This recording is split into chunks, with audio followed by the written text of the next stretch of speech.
நீ நான் காதல் சீரியலில் நாளைய எபிசோடில் என்ன நடக்குது அப்படிங்கிறத பார்க்கலாம்.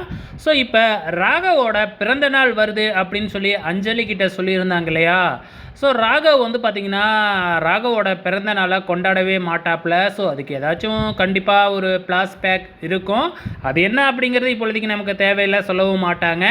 ஆனால் வந்து பார்த்திங்கன்னா பிறந்த நாளுக்கு ஏதாச்சும் சொன்னாவே ராகவ் கோவப்படுவாப்புல அப்படின்னு வேறைய அஞ்சலி சொல்லி வச்சுருந்தாங்க. ஆனால் அதையெல்லாம் மீறி நம்ம அபி ராகவோட பிறந்த நாளை செலிப்ரேட் பண்ணுறதுக்காக சும்மா ரூமெல்லாம் சூப்பராக டெக்கரேட் பண்ணி லைட் செட்டிங்லாம் போட்டு நம்ம ராகவை அங்கே வர வைக்கிறாங்க.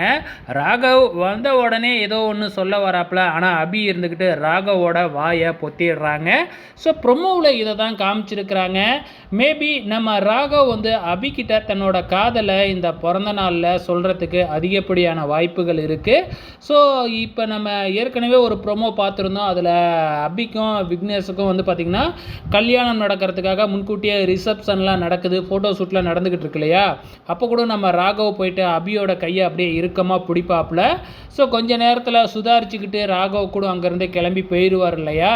ஸோ மேபி வந்து பார்த்திங்கன்னா நம்ம ராகவ் அபிகிட்ட காதலை சொல்லி இருக்கிறதுக்கு வாய்ப்புகள் அதிகமாகவே இருந்திருக்கும். வெயிட் பண்ணி பார்க்கலாம்.